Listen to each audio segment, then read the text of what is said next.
A 25-year-old tech founder climbs into a private jet that was already cruising at 40,000 feet when their parents were still in high school. While most young millionaires are posting their brand new Lamborghinis that lose faster than ice melts in Phoenix, these flying antiques are actually worth more today than when they rolled off the assembly line decades ago. Right now, somewhere over the Atlantic, a TikTok star born in 2003 is sipping champagne in a jet that first took off when disco was still on the radio. These aren't just rusty museum pieces either. We're talking about legitimate business jets with leather that costs more than your car, Wi-Fi faster than your home internet, and champagne holders that weren't even invented when these planes were built. Today, we're counting down 10 private jets that are older than their owners but are still flying millionaires and billionaires around like it's their job. Because it literally is. Starting at number 10, we've got the Citation 3 from the late 1980s. This thing entered service when people were still using payphones, and now it's carrying 30-year-old crypto traders who've never even seen a payphone. Built in 1989, these jets are pushing 36 years old. But step inside one today and you'd swear it just left the factory. Charter companies have stuffed these old birds with L3 Wi-Fi systems, completely rebuilt the interiors with materials that didn't exist when Bush Sr. was president, and somehow made them feel more modern than your apartment. The maintenance crews working on these Citation 3s have basically become archaeologists who happen to know aerospace engineering. They're sourcing parts from boneyards in Arizona, rebuilding components the Cessna stopped making when Blockbuster Video was still profitable, and installing avionics that are far more advanced than what NASA had in the 80s. One charter operator recently dropped 6 figures on a 2024 cabin refresh for their 1989 Citation 3, including LED mood lighting that changes colors based on the time of day and USB-C charging ports and seats that were originally designed to hold ashtrays. The real kicker is that these old Citations actually fly better than ever. Those Garrett TFE 731 engines have been rebuilt so many times that there's probably not a single original bolts left. Yet they're more fuel efficient now thanks to modern maintenance techniques. Charter brokers are booking these things for young executives who weren't even born when these jets first flew, and nobody's complaining because the cabin looks like something from a design magazine. Moving to number 9, the Hawker 7 and 800 series from the 1980s are basically the British grandfather that refuses to retire but somehow stays cooler than everyone else. These jets started flying when Margaret Thatcher was running Britain, and now they're hauling 35-year-old startup founders who think history started with the iPhone. The Hawker line stopped production years ago after Textron bought the brand and killed it, which means every Hawker flying today is officially an orphan aircraft. But here's where it gets wild. Without factory support, independent shops have turned these Hawkers into some of the most customized jets in the sky. We're talking about 1985 Hawker 700s that have been completely rebuilt to look like the much newer 800 XPs inside. One maintenance shop in Dallas literally created their own soundproofing system that makes these 40-year-old jets quieter than brand new Gulfstreams. They're installing Gogo ATG Wi-Fi systems and fuselages that predate the internet, and the result is a flying contradiction that somehow works perfectly. The typical Hawker owner today is someone in their early 30s who bought the jet for less than a new Ferrari but spends Ferrari money keeping it beautiful. These jets have become the ultimate sleeper aircraft, looking dated on the outside but hiding interiors that would make a Kardashian jealous. One 1984 Hawker 800 recently sold with a cabin that featured hand-stitched Italian leather, Brazilian hardwood veneers, and an entertainment system that streams 4K content to every seat, all wrapped in a fuselage older than Mark Zuckerberg. Number 8 takes us to the Learjet 55 from the early 1980s, the middle child of the Learjet family that everyone forgot about until young buyers started snatching them up for pennies on the dollar. These jets are 40 plus years old and flying for owners who were negative 10 years old when they were built. The 55 is what pilots call the red-headed stepchild of the Learjet family. Harder to find parts for, quirkier to fly, but with a mid-sized cabin that makes the more popular Learjet 35 feel like a sardine can. What makes the Learjet 55 special is that hardly anyone wants them, which means the few operators who do want them get to go absolutely crazy with modifications. We're talking about 1983 Learjet 55s with 2024 interiors that look like they were designed by someone who only shops at Restoration Hardware. These jets are getting Wi-Fi systems, completely new electrical systems to handle modern power demands, and cabin management systems that let you control everything from your phone, all in an airframe that predates cell phones entirely. The maintenance situation on these Learjet 55s is basically organized chaos. Since simulator training for the 55 is harder to find than a reasonable apartment in Manhattan, most pilots who fly them learned on the actual aircraft, which is like learning to drive in a vintage Porsche. Parts come from a network of suppliers who probably operate out of warehouses that look like airplane graveyards, and every annual inspection is an adventure in creative problem solving. Number 7 brings us to the Learjet 31A from the 1990s and early 2000s, which might not sound old until you realize that a 1995 Learjet 31A is now 30 years old and being flown by owners who were born after it was built. These jets are the Honda Civics of the private jet world, reliable, everywhere, and somehow still looking good after decades of abuse. Charter companies love them because they're cheap to operate, and passengers love them because someone spent good money making them not feel like a 30-year-old plane. The typical Learjet 31A flying today has been through more makeovers than a reality TV star. We're talking about fresh leather that smells better than a new car, carpets so plush you want to take your shoes off, and Wi-Fi systems that let you stream Netflix at 41,000 feet in a jet that was designed when people still rented VHS tapes. These modifications aren't cheap either. One operator recently spent 200 grand on a cabin refresh for a jet worth maybe 800 grand. But when you're charging $3,000 an hour for charter, the math somehow works. At number 6, we find the Gulfstream III from the 1980s. Jets so old they remember when you could smoke on commercial flights because they were the planes people smoked on. These spay-powered classics from Gulfstream are pushing 45 years old, and they're still flying VIPs around because someone figured out how to install hush kits that make their ancient Rolls-Royce engines quiet enough for modern airports. Without these hush kits, every Gulfstream III would have been banned from civilized airports years ago. The Gulfstream III represents peak 1980s excess frozen in time but somehow made relevant again.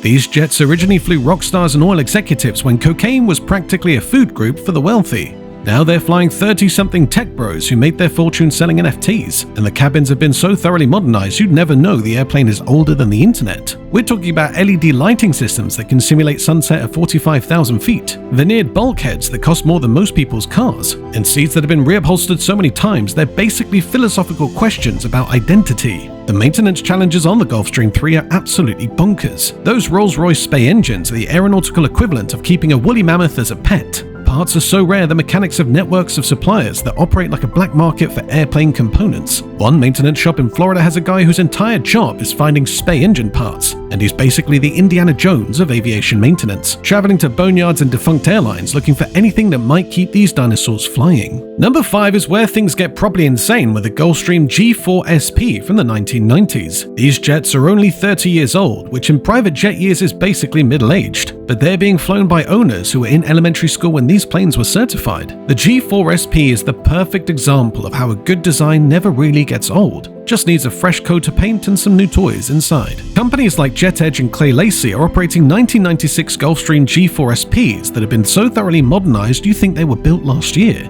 We're talking about full cabin refreshes done in 2021 and 2022, with materials and design aesthetics that would make a luxury hotel jealous. These aren't just new seat covers either. These are complete teardowns where they strip the cabin to bare metal and rebuild it with soundproofing that didn't exist in the 90s. LED lighting can simulate any time zone to fight jet lag, and connectivity systems that give you broadband internet over the middle of the ocean. Journey Aviation has a 1996 G4 SP in their fleet that perfectly shows this transformation. The outside still has those classic Gulfstream lions from when Bill Clinton was president, but inside it's pure 2025. They've installed a cabin management system that lets passengers control everything from their phones, seats that have more adjustments than a gaming chair, and a galley that's been upgraded with equipment that would make Gordon Ramsay happy. All of this in an airframe that's older than YouTube. Number 4 brings us to the Dassault Falcon from the 1960s and 70s, and yes, you heard that right. We're talking about jets from the 1960s that are still flying paying passengers today. These French antiques are older than email, older than personal phones, older than most of the airports they land at. The Falcon 20 would have been banned from basically every airport in America if engineers hadn't figured out how to make them quiet enough with hush kits and engine replacements. The original Falcon 20 engine sounded like someone put a freight train in a blender and taught it to fly. They were so loud that airports started banning them in the 90s, which should have been a death sentence. Instead, companies started replacing the original engines with modern Honeywell TFE 731s or installing hush kits that made them meet Stage 3 noise requirements. Now you've got 55-year-old jets with modern engines, like putting a Tesla motor in a 1960s Mustang. What's absolutely mental is that charter companies are operating these ancient Falcons with straight faces, advertising them with Wi-Fi and refreshed interiors like they're not older than the parents of most passengers. One operator has a Falcon 20 with GoGo Wi-Fi,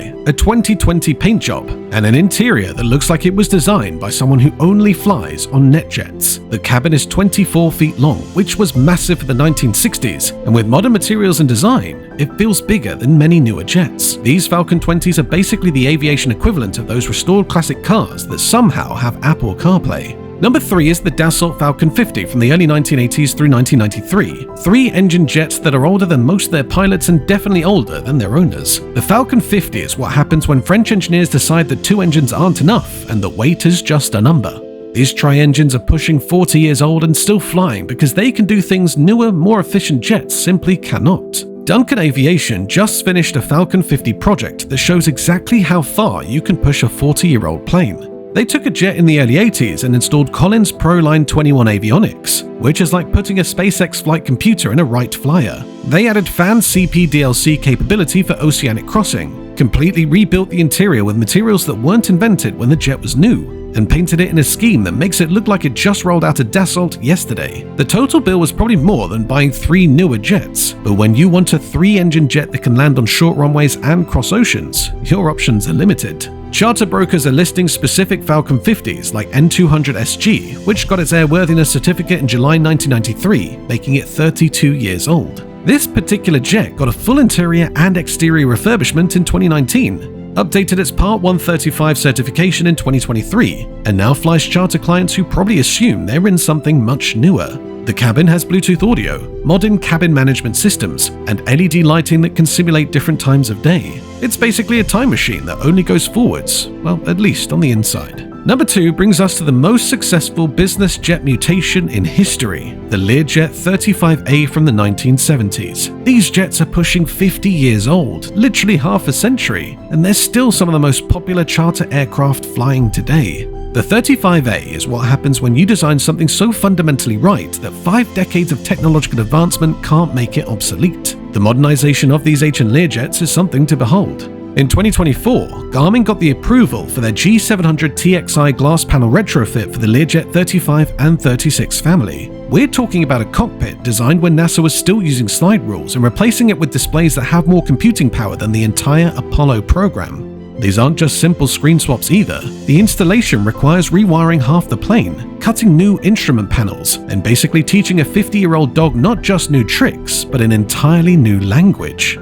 The typical Learjet 35A flying today has been rebuilt so many times, it's basically a philosophical thought experiment. If you replace every part of a jet over 50 years, is it still the same jet? These things have new engines, well, rebuilt with new parts, new avionics, new interiors, new paint, new everything except the basic aluminum structure, and even that's been inspected and repaired so many times it's arguably new too. Charter companies are operating 1976 Learjet 35As with Wi-Fi, USB charging, and interiors that look like they were designed by whoever does the sets for Black Mirror. The maintenance story on these 35As is absolutely wild. Since Bombardier stopped supporting older Learjets after they bought the company and then killed it, independent shops have become like Cuban mechanics keeping 1950s cars running. They're manufacturing parts in machine shops, creating their own service bulletins, and basically running a parallel aviation industry.